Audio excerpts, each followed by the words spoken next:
DRDO ने भारत के लोगों को गर्व का मौका कैसे दिया? भारतीय रक्षा अनुसंधान विकास संगठन डीआरडीओ ने उड़ीसा के तट पर भारत का पहला multilayer integrated air defence system सफलतापूर्वक परीक्षण किया। इसे सुदर्शन चक्र का हिस्सा माना जा रहा है। इस तकनीक में कई लेयर्स के एयर डिफेंस सिस्टम जैसे क्यूआर-सैम मिसाइल, लेजर और शॉर्ट रेंज मिसाइल्स को एक नेटवर्क में जोड़कर दुश्मन के ड्रोन, क्रूज मिसाइल और विमान को परख कर सफाया किया जा सकेगा। यह भारत की सुरक्षा की दिशा में एक बड़ा कदम है, जो घरेलू रक्षा उत्पादन के विकास को भी मजबूती से प्रदान करता है और हमें आत्मनिर्भरता पर गर्व करने का मौका देता है। अमेरिका ने भारत को साफ चेतावनी दी है कि रूस से तेल और डिफेंस डील्स पर रोक नहीं लगाई तो व्यापार और रक्षा साझेदारी पर कड़ी पाबंदियां लगाई जाएगी।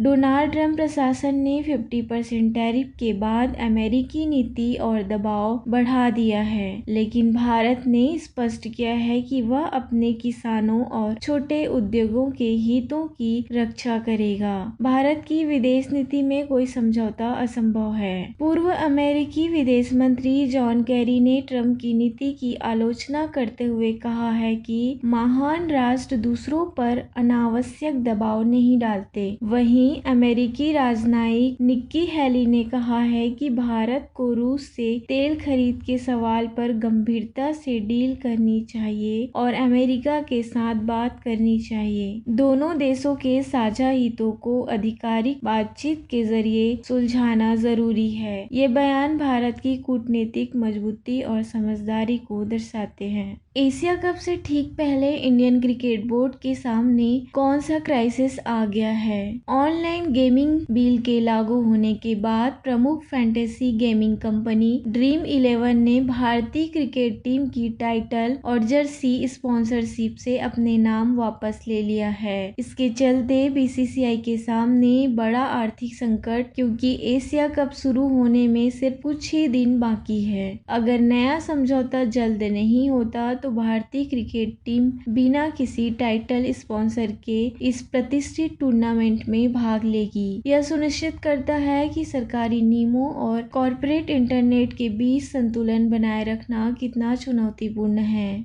यूक्रेन भारत के लिए इतना एक्साइटेड क्यों हो रहा है? प्रधानमंत्री नरेंद्र मोदी और यूक्रेन के राष्ट्रपति व्लादिमीर ज़ेलेंस्की के बीच बढ़ती नजदीकियों का परिणाम है कि यूक्रेन की भारत यात्रा की तैयारी। यह यात्रा राजनीतिक, आर्थिक और सुरक्षा सहयोग को और मजबूत करने की दिशा में बड़ा कदम है। भारत रूसी मित्रता को भी बरकरार रखते हुए वैकल्पिक अंतर्राष्ट्रीय साझेदारी की मिसाल पेश कर रहा है। साथ ही साल के अंत में वीवीआईपी स्तर पर व्लादिमीर पुतिन की भी भारत यात्रा प्रस्तावित है, जो भारत की बहुपक्षीय राजनीतिक सक्रियता को दर्शाता है। हमारा उद्देश्य आपको अंतर्राष्ट्रीय राजनीति, डिफेंस, स्पोर्ट्स और भारत केंद्रीय सबसे पहले सरल भाषा में खबर देना है। जुड़े रहिए। नमस्कार, जय हिंद, वंदे मातरम।